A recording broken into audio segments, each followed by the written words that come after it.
Dans cette présentation, nous allons voir comment démarrer avec Visual Studio Code et C#. Pour cela, nous allons dans un site qu'on appelle .net.microsoft.com. Donc, après cela, ici, pour avoir une documentation, vous allez dans Getting Started. On vous donne comment installer Download and Install. Donc, vous installez le .NET SDK. Donc, dans .NET SDK, vous pouvez commencer à taper certaines commandes, etc., etc. Donc, pour l'instant, ce qui nous intéresse, c'est d'aller au niveau de Download, ici. Donc, je vais rapidement venir là, aller dans Download. Au niveau de Download, alors il est recommandé pour .NET Core d'utiliser le current qui est .NET 5, ok, qui est plus complet.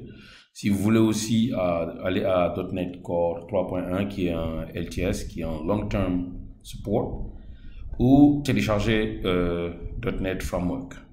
Par contre, dans cette vidéo ou dans les vidéos qui vont suivre, nous allons utiliser le .NET 5 qui est recommandé pour pouvoir faire du .NET Core. Donc, allons-y rapidement. Donc, on va faire un download. Donc, quand vous cliquez sur download, il va vous demander de pouvoir télécharger le SDK. Donc, vous avez le choix entre télécharger Visual Studio Code d'abord ou télécharger le SDK. Donc, moi ici, je vais télécharger le SDK. Donc, je peux télécharger directement le SDK, le Direct Link. Donc, dès que vous cliquez dessus, vous allez voir qu'il y a, voilà, le .NET SDK est là. Je clique Save ou Open. Il va télécharger, il va installer, vous installez, suivant, terminé, c'est OK. Dans la deuxième phase, ici, vous allez sur visualstudio.com. OK. Quand vous allez dans visualstudio.com, ici, vous pouvez télécharger Visual Studio Code. OK, c'est gratuit. Donc, vous avez Visual Studio Code, Visual Studio Code et Visual Studio for Mac. Donc, si vous avez un Mac, vous pouvez télécharger Visual Studio. Si vous avez aussi Windows, sur du Linux, vous avez aussi du Visual Studio Code. Donc, nous allons utiliser Visual Studio Code. Donc, je vais download l'installeur de 64, donc sur la plateforme x64. Donc, lui, il va me donner, voilà, ici, pour le télécharger. Donc, je vais lui dire Open. Donc, il va aller télécharger Visual Studio. Donc, deux choses. Télécharger le SDK, donc qui est déjà là, et télécharger Visual Studio Code. Donc, à la fin du téléchargement, nous pourrons quitter ici. Oui. Alors, qu'est-ce qu'il va faire? Close Browse. Il va me créer un raccourci, Visual Studio, et je le lance. Visual Studio Code est là. OK. Donc, après, on va faire beaucoup de choses. Donc, par exemple, nous allons télécharger plusieurs éléments. Alors, pour télécharger ces éléments, vous allez dans Extensions. Donc, je vais installer C#. Donc, vous tapez C#. Dès que vous tapez C#, venez ici. Vous avez le langage C#.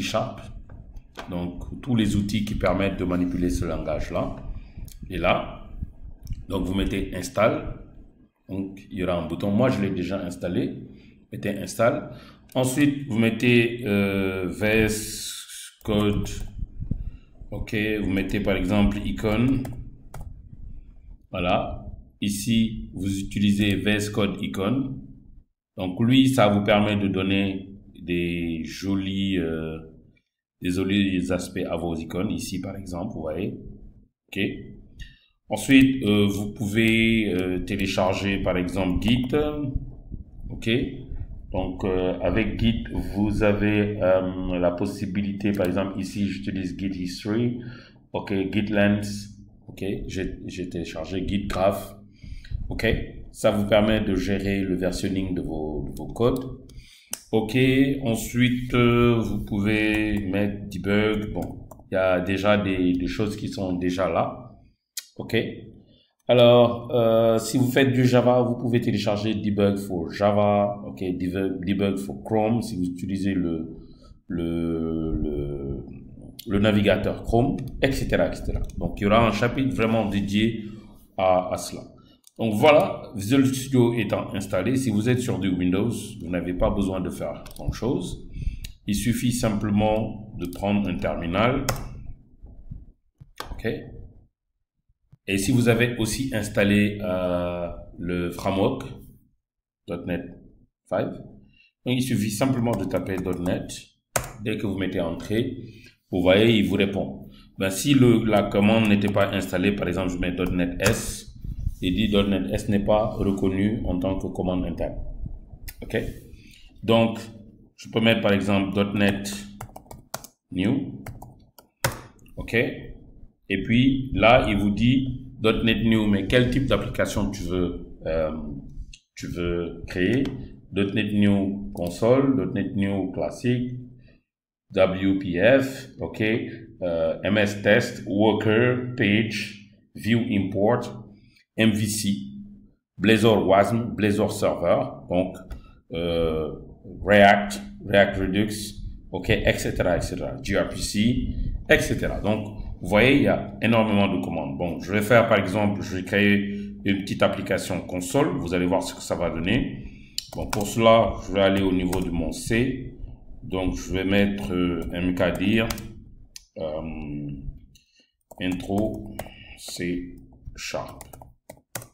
Et je rentre dans intro, et je rentre dans intro cd intro C#. Là, je mets ls, il n'y a rien. Donc, je mets .NET New console. Donc, je crée une console application. Donc, .NET New console, il me dit la console application a été créée. Donc, il fait un restore succeeded. Dès qu'il me donne la main, je peux maintenant faire un ls pour voir éventuellement quel type d'application a été créé, comment je peux l'ouvrir à partir du terminal par une ligne de commande. C'est très simple. Donc, je vais faire un clear pour effacer tout et je mets un ls. Vous voyez, ici par exemple, j'ai déjà l'application qui a été créée. Donc, je peux mettre code. Je peux venir par exemple, voilà, et je mets code et je donne le nom du répertoire pour qu'il m'ouvre le répertoire. Alors, vous allez voir ce que ça va donner. Il m'ouvre le répertoire avec le programme qui est là, ok. C'est une application console. Je peux exécuter l'application console. Run without debugging. Il va me demander un certain nombre d'informations, ok. Et là, je mets yes, ok. Donc ça, c'est des extensions que j'ai installées. Très bien. Donc, qu'est-ce que je vais faire? Vous avez la possibilité entre ici mettre start debugging, donc exécuter avec F5. Vous allez voir la réponse ici.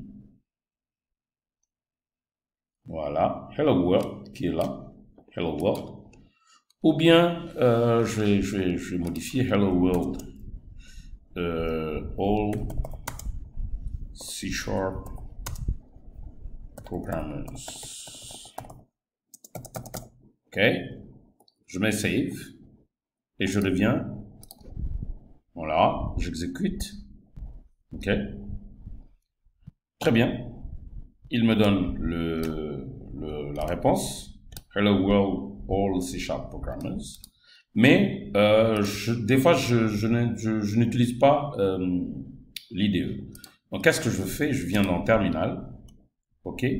Donc, au niveau Terminal, qu'est-ce qu'il y a au niveau Terminal? Donc, je viens au Terminal. Oui. Ok. Donc, je crée un nouveau Terminal. Quand je mets un ls, je vois le programme. Donc, qu'est-ce que je fais ici? Je vais simplement mettre .NET Restore. Alors, Retenez bien ces commandes. Je fais une restauration avec les NuGet Packets si j'ai installé les NuGet Packets. Et je mets un .NET Build. Enfin, .NET Build. Il me dit la génération a réussi, il n'y a aucune erreur.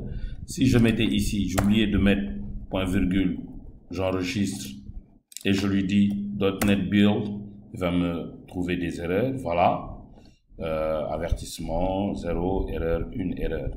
Alors, il me dit point virgule manquant. Donc, je mets ici point virgule, je mets save, je reviens, .NET Build, le build est OK. Maintenant, comment exécuter? Je mets .NET Run. .NET Run, il va faire un build et il fait un run. OK?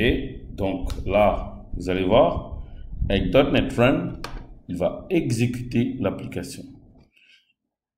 Hello World, C#. OK. Maintenant, dans les prochains chapitres, nous allons voir, toujours avec Visual Studio, comment exécuter en mode débugage et ensuite comment utiliser le paramètre Axe.